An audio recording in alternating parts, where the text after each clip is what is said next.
JavaScript event handlers. An event handler is JavaScript code that runs when an event happens.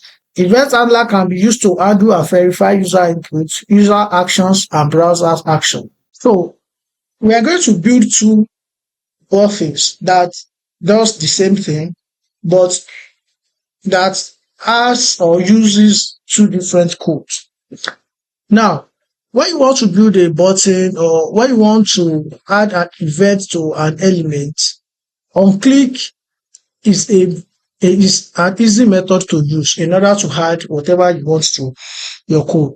But in JavaScript, the recommended method of adding event emitter to your element is to use add event listener. So I'm going to make an example of both, and we are going to see the difference in the code. The result is going to be the same, but the only thing that is going to be different is the code of how we arrive at each of the example that I will be building alongside us in this code. So let me just go with the onClick method as the first way to show how you can easily use an onClick method to build an event that can be, that can be reacted to in your code. So let me go ahead inside this boilerplate and add a button. So I will add a button, then an onClick property, which is this. I will leave it empty for now. And then I can now add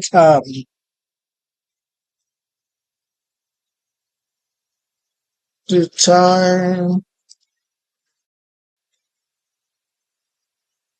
Then I want to add an ID as well, so that the button can be bolder and big. So now I have the button. If I click on this button, it's not going to do anything. So I'll come inside my script, and I'm just going to make a simple JavaScript function called display date.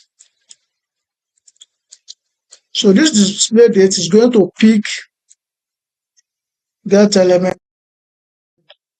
So it's going to pick the ID of what I have here that represents this code output. Inner HTML equals to date objects. And now I'm going to take this function name and put it inside this onClick method, display date. So now if I go ahead and click this, now this will work and it will display the current date to me. But if you take note of this, of what we just practicalized here, you will notice that we are using an onClick method here, which is accepting the function name that we have, a function from this JavaScript, and it's making it to display the current time. Now, it is easy to use and we're able to achieve what we want very easily. Now let's look at when we make use of events, add event listener instead of onClick method in order to emit events in our code.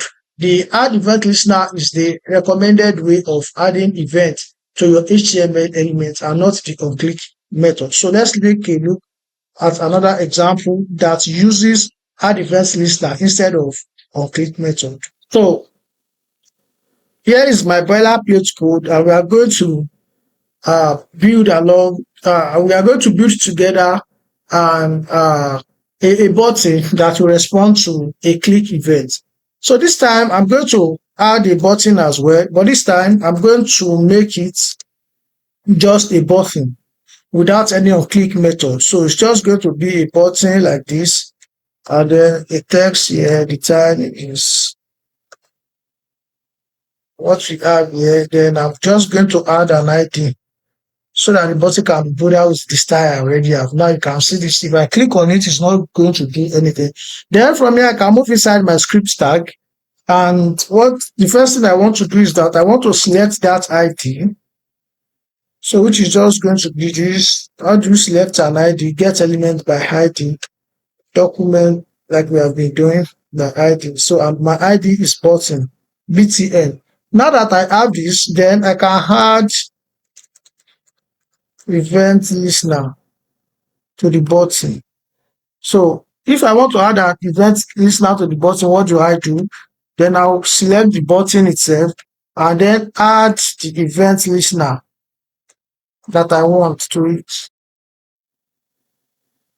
And this event listener is expecting two things. It's expecting an action of clicked and also a function that should run when that action has been performed. Just as the name suggests, add event listener, which means that it is going to be listening for an event.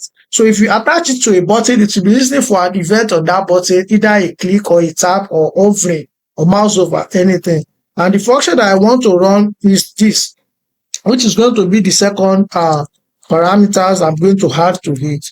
So I just want to pass in a date object to these elements, demo dot inner HTML equals to date.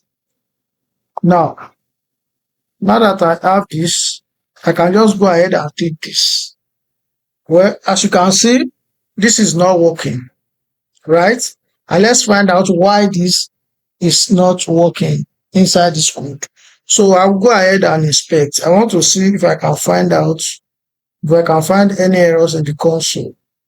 BTN. So the correct name is BTN, not BTN. So this is where the mistake is. BTN. So if I go back and click on this button, now on cut error, date is not defined. So that is another error, which is good. So where is this coming from? It's capital D and not small d. So if I click on it this time, you can see that it works. So with the help of the console, I was able to troubleshoot what went wrong in my code. Now, if you look at this compared to the first example, you can see that this event listener takes two parameters. Number one is the event that it's listening for, which is a click event, and the other one is the function, which is what is expected to happen when that event is detected. And that function is what is to trigger a click on that button and make it display the current date. So if I refresh this and click again, I refresh and click again, so it will continue to work every time accurately, just the way it has been programmed in this example. So instead of an on-click event, an on-click method for reacting to events, an add event listener is a preferred and recommended method in the language to always use for event-related handler in JavaScript.